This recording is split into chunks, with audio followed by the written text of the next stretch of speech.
मित्रांनो, मी Amey Mundada, director of Mundada builders and developers. आजचा व्हिडिओ मी जो तुमच्याशी शेअर करतो आहे हा आहे आपल्या बिल्डिंगचा अर्थिंगचा. मित्रांनो, ही आमची मुंदडा हाय स्ट्रीट म्हणून प्रोजेक्ट आहे. हा आमचा टॉवर आहे, जवळजवळ 10 फ्लोअरची बिल्डिंग आहे. त्याच्या अर्थिंगचा व्हिडिओ मी तुमच्याशी शेअर करतो आहे.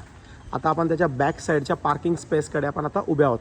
मित्रांनो, हे बघा, या संपूर्ण टॉवरमध्ये आम्ही कसं नियोजन केलं आहे. समोर आहे बी बिल्डिंग, इकडे आहे ए बिल्डिंग. ए बिल्डिंगमधल्या प्रत्येक फ्लोअरचा अर्थिंग, प्रत्येक कमर्शियल स्पेसेसचं अर्थिंग आम्ही खाली असं उतरवलेलं आहे. हे बघा, ही जी आयची स्पेस तुम्हाला आता जी आयच्या प्लेट्स तुम्हाला सगळ्यात दिसत आहे.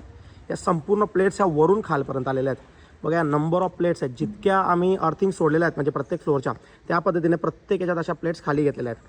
ह्या प्लेट अशा कनेक्ट होतील आणि त्या प्रत्येक याच्यात हे बघा, हे जे तुम्हाला दिसतात आहे हे बॉक्सेस 1 2 3 म्हणजे अशा जवळजवळ 26 ओपनिंग्स आम्ही पार्किंगमध्ये दिलेल्या आहेत. यांच्यामध्ये खालच्या याच्यामध्ये प्रॉपर हे दिलेलं आहे. बघा, आता या व्हिडिओमध्ये तुम्हाला दिसेल हे अर्थिंग पावडर याच्यात टाकलेली आहे. याच्यामध्ये कॉपरचा रॉड संपूर्ण 6 ते 7 फुटांचा खालपर्यंत गेलेला आहे. तर ही एक प्लेट ही इझिली त्याला कनेक्ट होईल आणि जेणेकरून अर्थिंगचा इश्यू येणार नाही. मित्रांनो, अर्थिंग का महत्त्वाची आहे?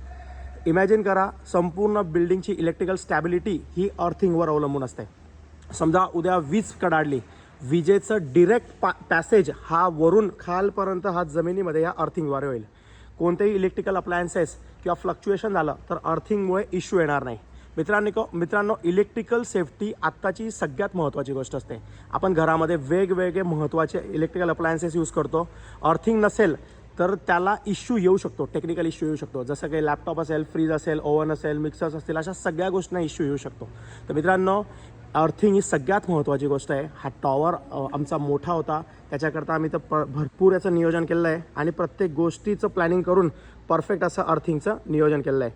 जेणेकरून इलेक्ट्रिकल स्टॅबिलिटी असेल, घराला किंवा जे लोक आपल्या बिल्डिंगमध्ये राहत आहेत त्यांना 1% पण इश्यू येणार नाही याची काळजी आम्ही याच्यात घेतलेली आहे. आणि जवळजवळ आता ही 100 फूट हाईटची बिल्डिंग आहे.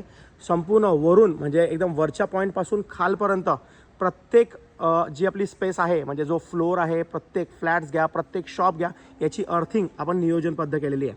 आणि बेसिक स्ट्रक्चर काय असतं की हा एक जी आयची केबल खालपर्यंत जमिनीपर्यंत आणलेली असते. म्हणजे जो एक्स्ट्रा करंट आपल्या याच्यातनं फ्लो होतो हा जमिनीमध्ये डिस्चार्ज होतो. त्याच्यामुळे कोणालाही काही इजा होत नाही किंवा कधी फायर लागत नाही किंवा कोणत्या गोष्टीची अडचण येत नाही. तर मित्रांनो, जर काही भविष्यात इजा झाली तर मग त्याचा पूर्ण डिरेक्ट इफेक्ट हा बिल्डरवर येऊ शकतो. त्याच्यामुळेच ही सेफ्टी खूप जास्त महत्त्वाची असते आणि आम्ही अशा सगळ्या लहान मोठ्या सगळ्या गोष्टींची काळजी घेत असतो. त्याच्यामुळेच मुंदडा ग्रुपचे प्रोजेक्ट हे सुंदर आणि परफेक्ट असतात. Thank you so much.